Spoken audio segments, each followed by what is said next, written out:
क्या आपके घर में भी कुछ ऐसी दवाएं पड़ी होती हैं जो ज़रूरत से ज़्यादा इस्तेमाल होती हैं? क्या हर दर्द की एक ही गोली खाना दुरुस्त है? क्या एंटीबायोटिक हर बुखार का इलाज है? क्या पुरानी बची हुई दवा दोबारा इस्तेमाल की जा सकती है? क्या दर्द ख़त्म होने का मतलब बीमारी का ख़त्म हो जाना है? क्या दूसरों के मशवरे पर दवा लेना सेफ है? क्या हर विटामिन जितना ज़्यादा खाएंगे उतना ही बेहतर होगा? ये बात दुरुस्त है। क्या खांसी की दवा हर किस्म की खांसी में फ़ायदा देती है? क्या आम दर्द कुछ दवाएं यानी कि पेन किलर्स नुकसान पहुंचा सकती हैं अगर गलत तरीके से ली जाएं?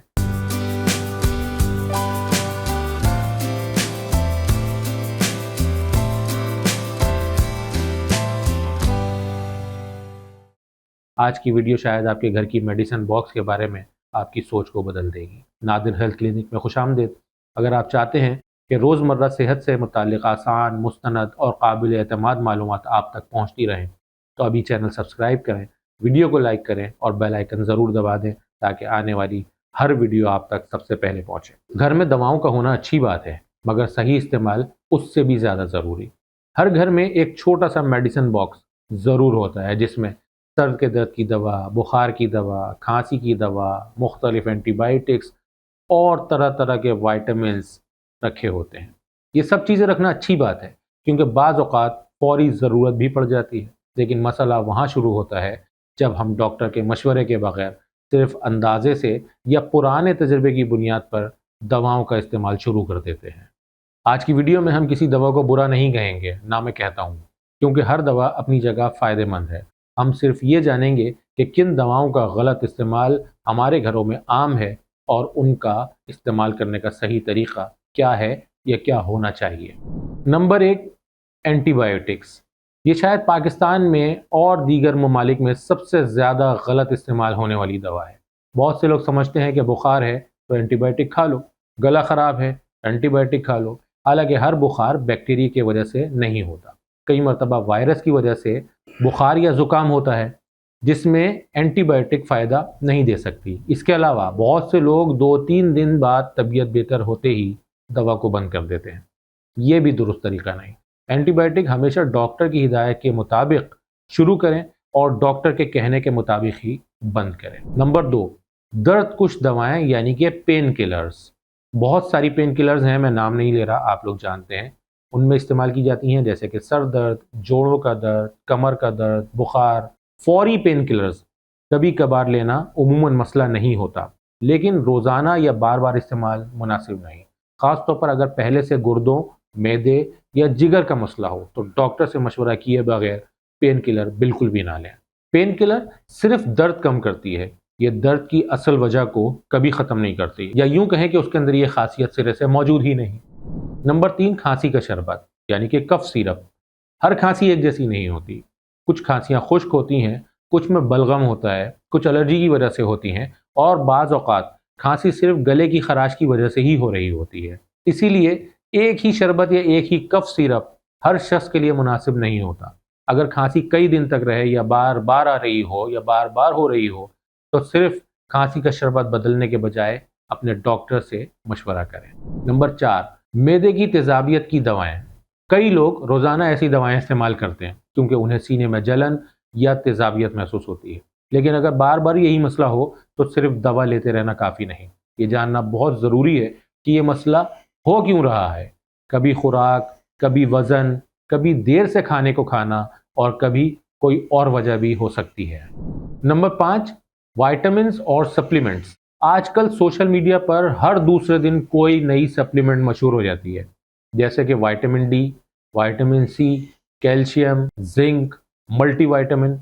देखें, ये सब मुफीद हो सकते हैं अगर इनकी ज़रूरत हकीकतन हो, लेकिन सिर्फ ये सोचकर कि ज़्यादा विटामिन ज़्यादा सेहत, ये तो कोई दुरुस्त बात नहीं। बैलेंस डाइट हमेशा किसी की भी पहली तरजीह होनी चाहिए। ज़रूरत पड़ने पर डॉक्टर मुनासिब सप्लीमेंट ज़रूर तजवीज़ करते हैं और डॉक्टर की तजवीज़ करदा सप्लीमेंट को ही अपनी दवा या खुराक का हिस्सा बनाएं।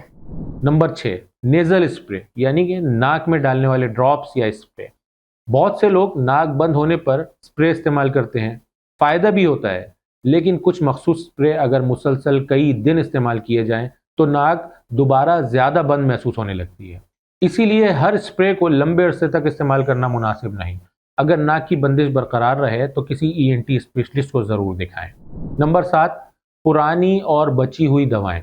ये तकरीबन हर घर की कहानी है, या यूं कहें कि कहानी घर घर की। पिछली बार यही दवा ली थी, अभी आधा पैकेट बचा हुआ है, कुछ गोलियां बाकी हैं पत्ते में, चलो दोबारा यही खा लेते हैं। लेकिन हर बीमारी एक जैसी नहीं होती, एक जैसी अलामात की वजूहात भी मुख्तलिफ हो सकती हैं, इसीलिए पुरानी दवा मुनासिब नहीं। नंबर 8, किसी दूसरे की दवा को इस्तेमाल करना, ये भी बहुत आम आदत है। मेरे भाई ने यही दवा खाई थी, उसको फ़ायदा हुआ था, पड़ोसी को फ़ायदा हुआ था, दोस्त ने बताया था। लेकिन हर मरीज़ की उम्र, वज़न, एलर्जी और बीमारी ये मुख्तलिफ होती है, यानी कि उसका एनाटॉमिकल स्ट्रक्चर अलग होता है। कुदरत ने हर किसी की जिस्मानी साख्त अलग अलग बनाई है, इसीलिए एक शख्स की दवा दूसरे के लिए ज़रूरी नहीं कि मुनासिब हो। अपने घर का मेडिसिन बॉक्स कैसे बेहतर बनाएं? चंद आसान आदतें अपना लीजिए, जैसे दवाओं की एक्सपायरी डेट वक्तन फ़वक्तन चेक करते रहें, हर दवा को उसकी असल पैकिंग में रखें, बच्चों की पहुंच से दवाओं को दूर रखें, डॉक्टर के नुस्खे वाली दवा दूसरों को इस्तेमाल ना करवाएं। अगर किसी दवा के बारे में शक हो तो पहले अपने डॉक्टर से पूछ लें। एक आम गलत फहमी कि कुछ लोग कहते हैं मुझे तो ये दवा हमेशा सूट करती है। ये मुमकिन है, लेकिन उम्र, बीमारी और जिस्म की हालत वक्त के साथ साथ बदलते रहते हैं। इसलिए जो दवा 5 साल पहले मुनासिब थी, ये ज़रूरी नहीं कि आज भी आपके लिए वैसे ही फ़ायदेमंद हो। तो खुलासा क्या हुआ? दवाएं हमारी दुश्मन नहीं, बल्कि सही इस्तेमाल की जाएं तो बेहतरीन दोस्त हैं। मसला दवा नहीं, मसला उसका गलत इस्तेमाल है। अगर हम सिर्फ एक आदत अपना लें कि बग़ैर ज़रूरत या बग़ैर डॉक्टर के मशवरे के दवा को इस्तेमाल नहीं करेंगे, तो बहुत सी गलतियों से बचा जा सकता है। अगर आज की वीडियो से आपको कोई नई और मुफीद बात मालूम हुई हो तो इसे अपने घर वालों, दोस्तों और ख़ास तौर पर उन अफराद के साथ ज़रूर शेयर कीजिए जिनके घर में दवाएं अक्सर कैंडीज़ की तरह इस्तेमाल की जाती हैं। अगर आप चाहते हैं कि हम रोज़मर्रा इस्तेमाल होने वाली दवाओं, बीमारियों और हेल्थ से मुतालिक आसान ज़बान में मज़ीद मालूमात आप तक पहुँचाते रहें, तो नादिर हेल्थ क्लिनिक को सब्सक्राइब करना ना भूलें। वीडियो पसंद आए तो लाइक करें। अपने सवालात या तजर्बात कमेंट्स में ज़रूर लिखें। मैं कोशिश करूँगा कि आने वाली वीडियोज़ में उनके जवाबात दे सकूँ। मिलते हैं अगली किसी वीडियो में।